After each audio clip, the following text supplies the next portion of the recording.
Evolutionary podcast coming your way, episode 563.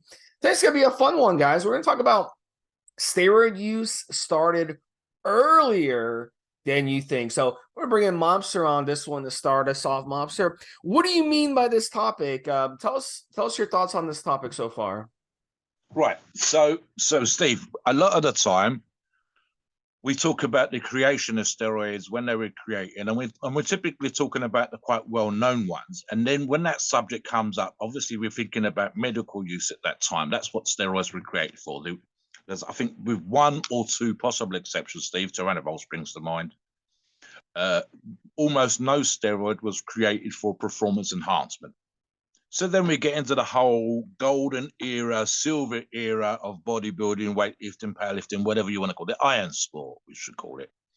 And so many conversations are based around the idea that, okay, you know, we think some of the bodybuilders were using drugs in the 60s to enhance their performance. We think, the golden age of bodybuilding, 1970, when they were only using a little bit of Debo and a little bit of Primo. It's a lie. It's a lie. It's simple. It's that might be arguably when such use became popularized, or the information started to creep out into our consciousness, into the magazines. Some of the magazines didn't know what to do with it, Steve, so they would write about steroid articles, and then of course there was a back and forth. So what you also get, and the media love to do this as well, they talk about natties and who's natural and such a professional bodybuilder or Mr. Universe or Mr. America winner. There's no way he was taking drugs. Look at their amazing physiques. Right. So let's get the dust out of everybody's eyes. I've referred to in previous podcasts how ancient athletes, all the way back to Rome and Greece, and even before, Steve, were looking for an edge. I've said that there are arguments, literally translations of arguments in ancient Greek, where they're discussing the merits or the lack thereof of one athlete running barefoot versus another athlete wearing sandals. In other words, the sandal guy was cheating. The sandal guy was looking for an edge. It's much more traditional to run barefoot. If that was the case, we'd still be running barefoot now. So arguments more recently, I'm thinking back to when I was a young man, was the difference between having a 10,000 pair of running shoes versus a $500 pair of running shoes. So $10,000 for $500. One weighing a pound and the other one weighing 100 grams or 200 grams, and me made out of some fine mesh. We could go back to the ancient times again and find athletes discussing whether they should eat heart or bull's testicles. And of course, bull's testicles, quote unquote, the virility of the animal. So the idea is that silver era, which would be the 1920s, 1930s, 1940s, Steve, bodybuilders, never mind that. You're talking about hundreds, if not thousands of years that athletes have looked for an edge. So let me go forward a little bit in time, just to Victorian times. In Victorian times, they were using speed. They were using amphetamine sulfate, form of speed. They were using other stimulants. One of the great ones, and I mentioned this in another podcast, was a Coke, as in the Coke that people sniff on a Saturday night in nightclubs, infused wine that was recommended, had the approval of two popes. So what did we see at those times that athletes were doing? But also what we see is gentlemen bets, such a person who's got a guinea or 100 guineas or whatever, gold coins, that says, I can walk to Newcastle in 3 days. I can walk from Chicago to this city in 4 days, and so on and so forth. And it'd be some amazing distance. It'd be like 100 or 200 miles, Steve. So they were essentially taking stimulants for a bet to walk as many hours as they possibly can while they were high.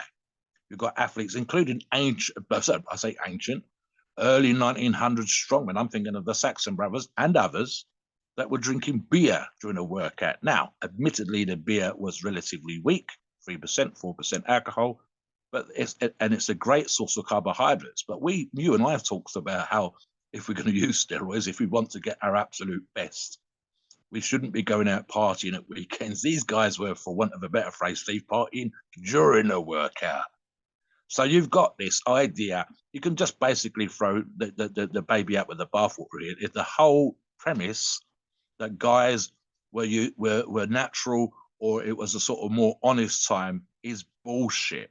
Reality is athletes were always look for an edge, even if it's just training better, harder, more consistently, more frequently, with more weights or whatever than the other guy in order to kick his ass. Now, I'm going to get into the specifics of this. Just give me a moment. Right. So, for example, guys, let me have a look here. There were adverts in 1936 issues of Health and Strength for a product called Hormonex. Now, Hormonex was not a steroid, but if you read the advert, and I've seen the advert, and I've got very early issues of certain magazines, Steve. These things were done. They talked about men's virility, men's vitality. In other words, the same premise, the idea of this particular product, which is often as not was actually just organ meats dried and ground down, was supposed to give you the same essence, like the bull's testicles that the ancient Romans and the Greeks were eating, that we now think we get from, and we know that we get from, steroids. So in other words, they didn't have steroids available, although they were coming in around that time, but there were products promoting the idea of steroid-like results, same as we see in modern bodybuilding magazines now. Give me another one. I'm looking here, Steve. Right, so products like one called here Testifortan to treat impotency in 1924. Again, this one was an extract from animals' testicles. But what does it sound like? It sounds like TRT. So this is what the bodybuilders and athletes of those times were doing. I can even find, if I just have a little look here, while I'm referring to these articles, I believe SIBA, adverts for steroid aims at athletes in 1947. So it's about 10 to 15 years before we like to think of consistent bodybuilding steroid use beginning around that time. So literally they had adverts and have specifically cited the idea that this particular product could benefit athletes. Now that changed very quickly. The early versions of FDA and the US government said you can't do that. UK government would be the same. And so this was probably on the internal stuff and also the stuff that was being sent out to doctors and researchers. So it wasn't necessarily published as such, although I have seen very early adverts. There's another one, Steve, 1936 advert for test prop or test propionate with FDA reference dated 1939. So in other words, that's when the FDA saw it and put their number on it versus the time that the advert had actually appeared. So this is like 1936. So if we're talking about the mid 50s and 60s, it's 20 years before people think steroid use become prevalent, that it was a big deal. I could go into other details. And a great example, and I'm going to talk about this right particularly now, was John Grimek. Now, John Grimek would be arguably an absolutely amazing bodybuilder, and was, no doubt about it. A fantastic poser.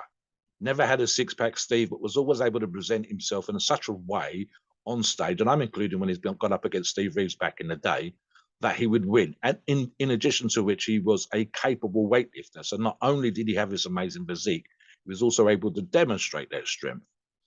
And here, I've got stuff here, Steve. Right, let me get you this one.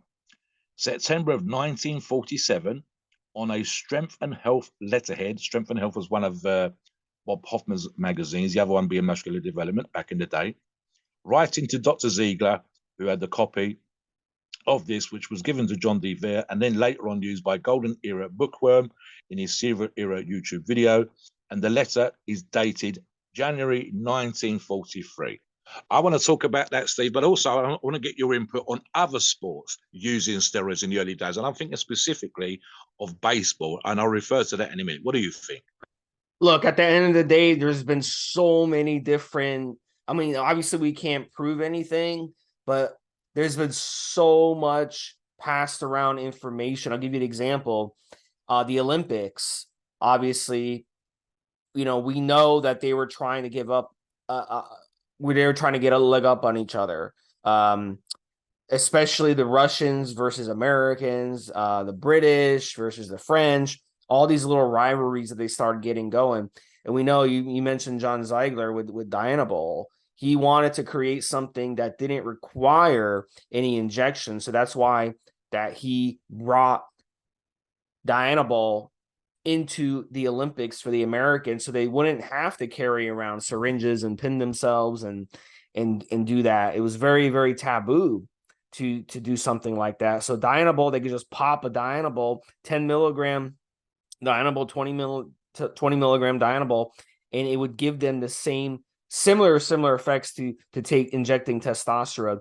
But like you said, they've been messing around with hormones for a long time. It's really amazing over the past 100 years how little progress we've made when it comes to hormones and how much progress we've made in other areas of medicine. But a big reason for that is because they, hormones and playing around with hormones and messing around with the atoms and stuff, that's a lot more simpler when it comes to, when it comes to researching hormones and the testosterone molecule and the derivatives of testosterone, the derivatives of the dihydrotestosterone, and the way they kind of tinker around with these hormones. And really, they've kind of tinkered around with these hormones so much that there's really not much to tinker with them anymore at this point. So that's kind of why we've kind of not made progress. They've come up with every type of anabolic steroid to do everything different to the point where now it's unnecessary. They even came up with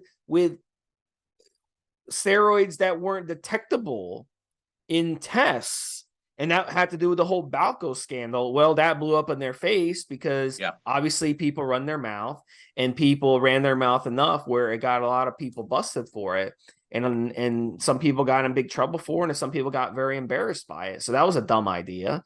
But at the end of the day, the 1970s Pittsburgh Steelers were extremely dominant, especially from, the 74, 75 season all the way to the 78, 79. They won 4 Super Bowls during that era, and they were extremely dominant. At the line of scrimmage, every play, they were pushing you back 3-4 yards every play. They were faster than you. They were stronger than you. They had more endurance than you. And now looking back, we know that they were passing around anabolic steroids amongst each other. And that was one of the reasons they were able to get an advantage over their opponents and be so dominant during the mid to late 70s and win 4 Super Bowls, which is an incredible feat to win 4 Super Bowls like that. So we've been trying, as Mobster said, to get an advantage on each other when it comes to fitness. I don't care if you are a normal Joe in the gym. I don't care if you're a professional bodybuilder going to Mr. Olympia. There's always going to be a want to give yourself an advantage and make yourself more able to do what you want to accomplish and shorten the time it takes you to get there, or give you an advantage over yourself from yesterday being able to take something today. So when Mobster and I, we use anabolic steroids, over time, our goals have changed. Mobster and I have been competitors in different things. Yes. We wanted to use them for that. But now, we want to use them to give us a little bit of an edge, to push us a little bit so that we can have, better results in our body. So as long as humans are going to be around, it's always going to be wanting to do that. But it is kind of sad that we've got to the point when it comes to these hormones that there's really not much to do anymore when it comes to using them. So now you have to kind of depend on your genetics. You have to depend on diet, nutrition, all this other stuff to give you an edge now. Because if and your ability to tolerate anabolic steroids is important too. I have some clients, you put them on 150 milligrams of testosterone a week, they get gynecomastia symptoms right away. Even with an AI, they're so damn sensitive to it. And you have other guys, they can run 2 grams of testosterone and not have any gynecomastia or not have any bloating or nothing. So your ability to tolerate these anabolic steroids is extremely important as well. So you got to factor that in over time as well. And I think that's what we've realized today versus the 50s and 60s when they first were really getting into using anabolic steroids for performance. I think that Let me jump back in for a second here. So, for example, one of the things that Steve said earlier on was about how there's not really any new steroids about as such. And in fact, I've done some research in the past. I've actually brought off of Amazon. I've got a book upstairs that tells you how to make steroids. It's all with the stuff that's information in the patents for the original drugs. And one of the things Steve said in regards to that, as I just said already, It's this idea that there are no new steroids. So basically, there are or was, I think off the top of my head, about 100, Steve, something ridiculous. But what ended up happening, of course, guys, was right. Some of those steroids were so similar to something else, or the other version was just good old fashioned better. As in a great example would be the pro hormone debacle of some years ago, Steve, as you know. And a lot of pro hormones were essentially steroids that just didn't end up making it to market. Or if they did, they were withdrawn and something else replaced it, which was better. And you talk about Debo and Anavar Tren and so on and so forth. There will be a bunch of other drugs that was one ester or one carbon molecule different, and perhaps it had exactly the same positive effects but a more negative side effect. So why would we do that when I've got something else that's milder that gives you the same amount of strength and the same amount of muscle? So yeah, 100% in that particular regard, Steve. And again, as Steve says, what are you looking at now? If we've all got the same accessibility, then it's the other things. Now, as an example, and I'm a big fan in a small way, I guess, of peptides. And peptides, again, with regards to underground labs, etc., and approved sources, are way more available now than they've ever been. But they are rarely as anabolic, for example, or give you as good a response as a lot of steroids. What they are, of course, like SARMs, is that they do specific things. They're like a small tool in a big toolbox versus the big tools. Sometimes you need something else just to give you an edge. So what are we looking at with athletes? And we're actually going to touch on this in another podcast in the not too distant future when we talk about the things that athletes are doing outside the workout, outside of the game. And that's actually come full circle. Everybody's got accessibility to drugs. You didn't have that accessibility back in the day, and I'll touch on that momentarily. But everybody arguably can get hold of steroids now. Everybody arguably can get hold of SARMs or peptides. So then you start looking for the edge. Are you doing all the rehab and all the physio and all the recovery work that you should be doing? Are you overtraining and perhaps you should have rest? Are you working with a sport-specific coach, a strength and conditioning coach who can give you something? Are you talking to the other professionals and picking their brains and getting the same advantages, little tweaks that they've done that you can have? So if you go back in the day, and this is a good example of actually a positive, if you like, proving that 1940s and 1950s bodybuilders and iron game athletes weren't quite getting an edge. Some of the steroids that they had access at that time have incredibly short half-life, as in the case of hours. So where we talk about longer esters, having a longer method of action, and over time, perhaps arguably a more positive result, certainly in terms of not having a pin 2 or 3 times a day, for example, Steve, or multiple times per week, i.e. 20 or times a week. And this is what was available. So some of the early steroids that athletes and users of performance enhancing drugs were able to get off back in the day were super quick acting. Again, this was great in medical circumstances to treat a medical condition, especially if you're about to do surgery or you've got other drugs in the mix, but it wasn't necessarily a great thing for bodybuilders and iron game athletes. So there's that back and forwards with accessibility. Let me give you an example. And I was talking about Major League Baseball back in the day. And I think this was 1930s, 1940s, Steve. I didn't put a date against this one. Pud Galvin, who was a Major League Baseball player, used something called the Dr. Brown Seagull elixir. That is actually, if you Google the elixir name, you'll come up with a bunch of stuff. Basically, it was an essence of testicle. And this major, I think it was around the 1930s, was injecting this elixir, this testicular combination in injectable form into his body, looking for an edge. So here's the thing, and me and Steve have touched on this before, right? Whether it's the football team that Steve referred to or this Major League baseball player, should I say, back in the day. And I'll use the ancient Greek, ancient Roman reference as well.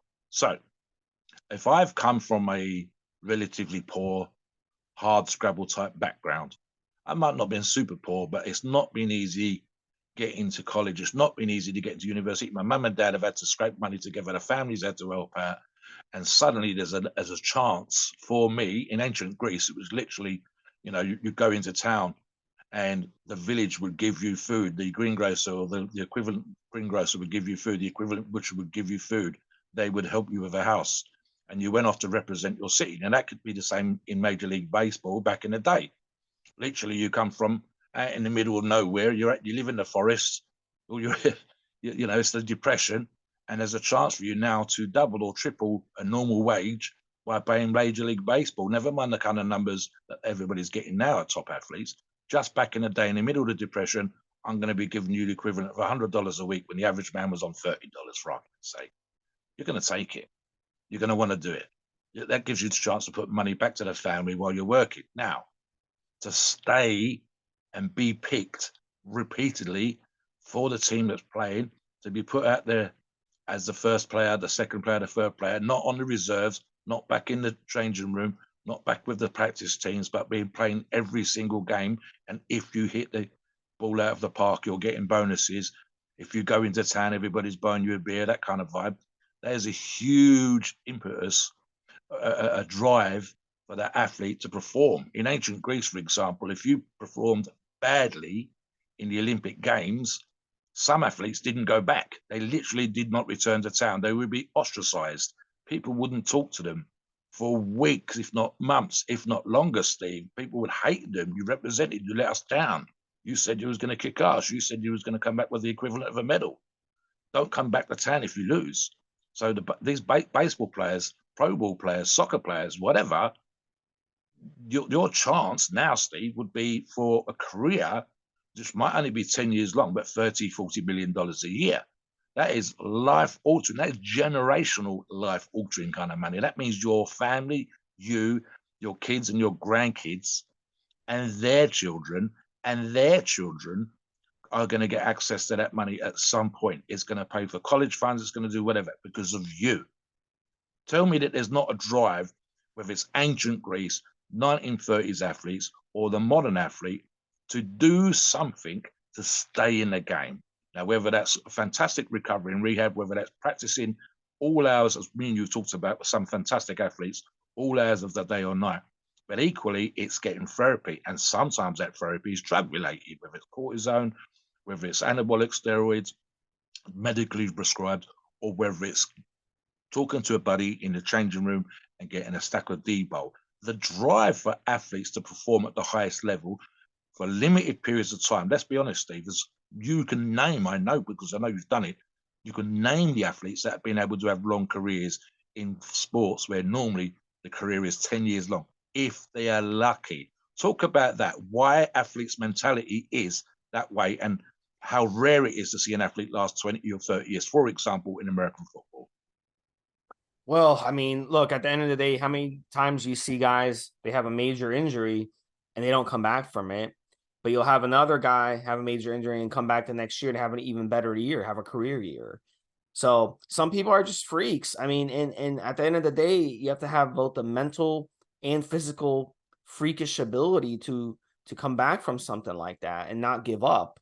The physical therapy has to be really, grueling, and it has to suck. I mean, who wants to go into physical therapy every day? A lot of these PT places, they'll hire like gorgeous women.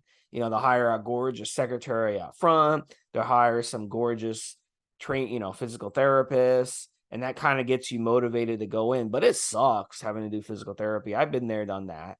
And it sucks. It's just boring as fuck. Like, I'm going in there for an hour doing physical therapy, and I'm like, what the fuck am I doing in here? I could be at the gym for an hour. I could be at the beach. I could be doing something so much more fun.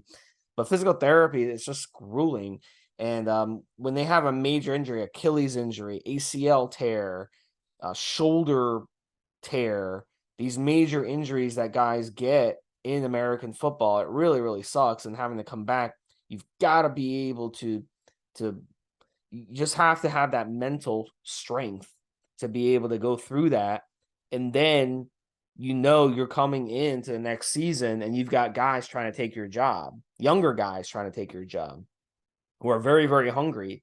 And you have to stay hungry. You have to stay committed, and you have to train your balls off, and you have to get in there and, get your job back that someone else has took the year before because you were injured the whole year, so that just gives you more of an incentive to mess around with these hormones. Growth hormone, very, very, very plausible that a lot of these guys that are able to come back from those injuries, they're taking growth hormone. It was rumored Adrian Peterson when he Absolutely. tore his ACL, devastating injury. In years past, guys have never come back from that. We're talking about running back here.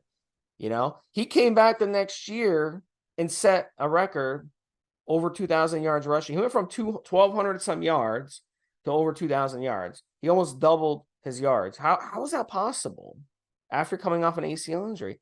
It just doesn't make any sense, but it just shows you what they do. They're going to do what necessary to win and come back. And he was the same guy, Mobster, who he hit his son with a twig.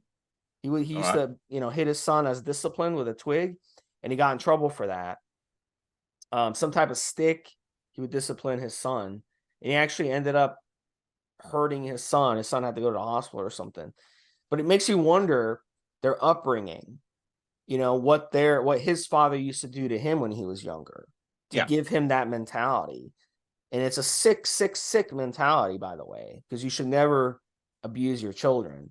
But it just shows you what they went through growing up. And you hear some of these stories of guys when they were playing sports and they mess up, and their dad will actually get the belt.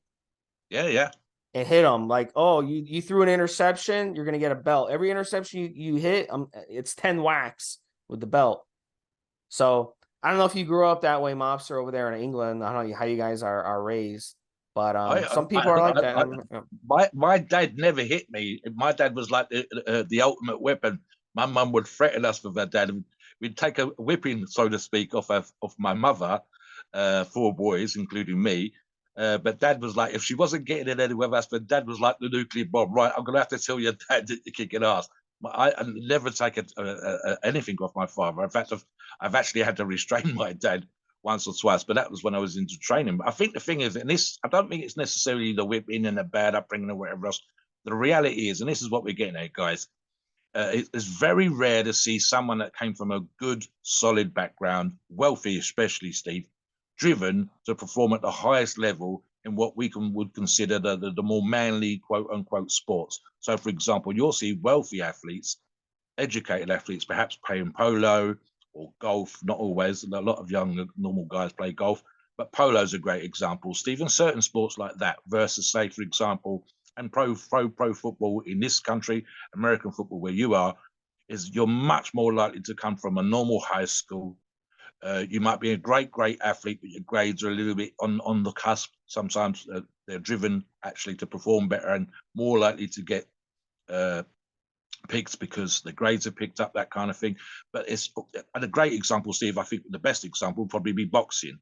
I can't think of one rich, posh, educated person in boxing that ever made it to the top. So whether it's your dad whipping your ass, as you just described, or just being dirt poor back in the day, or as I said earlier on, literally the whole village wants you to win, and if you don't win, don't come back. The drive, the impetus, the urge to perform at the highest level is super high. Let me change tangent now. So one of the things that's always pissed me off, especially when I first got into training, is the idea of the media, and to a lesser degree, the average Joe, and how we're perceived, including in ancient times and early 30s and 40s and 50s, and now, Steve, with this idea of if you take drugs, you're cheating. So let me give you a couple of examples. I'm referencing Jamie Lewis, A Plague and Strength, in the thread that is on the forums. You can check that out. Right. So Jamie talks about the original formulas for 7-Up contained lithium, and the original Coca-Cola actually contained Coke. Now, we know this, it's all out there, it's not a secret. These were the early versions. What does that mean, guys? It means that anybody that drank back in the day, the early 7-Up or the early Coca-Cola was on drugs, was taking a drug. It might have been a very small amount of drug to give the juice, the soda, a little bit of a kick, but it meant that people that were just having a very popular soda, not athletes, just average Joes, everybody was using a drug-enhanced soft drink. So it's kind of that, it's kind of silly. A great example, again, this is the thing that used to piss me off, Steve. So you're into bodybuilding, you're in the 1980s, in my case, when I first became interested In bodybuilding, when I first lifted weights, when I first started collecting bodybuilding magazines, the tabloid newspapers were worse than the broadsheets. Broadsheet would be a big example, like the New York Times or the Times in the United Kingdom, but the tabloids would be the National Enquirer, say, in America, and the Sun over here in the UK. They still both exist, I believe. Talking about drug use in athletes. And the joke was that as often as not, because we're talking about back in the day, guys, 1970s, 1980s, that they would be down the pub drinking and smoking cigarettes and talking shit with their buddies to get the inside scoop. And then they would go out of the pub, go round to the local telephone, this is before mobiles, and call their jobs in, call the article in. So they were taking drugs and smoking drugs and talking about athletes using drugs. So here's the reality. As I say already, guys, the idea that athletes are only sort of starting to get into steroid use back in the day, in 1950s, 1960s, is bullshit. Athletes have always looked for an edge. And as we said, it's come full circle. So this would be the thought of the day, Steve. And we touched on it earlier. Full circle would be we can all get access to drugs now. We can all have those advantages. The natty or not thing needs to be thrown out. The idea that golden era greats, silver era greats weren't using or weren't thinking about using is being disproven. We've got letterheads with their names on to prove it. So the thing comes back full circle. Train your ass off. Eat clean and do as much therapy and rehab as you possibly can, and you'll have the same advantages. I would say we have the same advantages, Steve. If you can afford the therapy, there's no argument. Just sheer grit and determination and consistency is going to get you all the way there. That's what we encourage. Please note, we're not doctors and the opinions are ours. It's our view based on our experience and views on the topic. A podcast are for informational purposes and entertainment only. The freedom of speech and the First Amendment applies.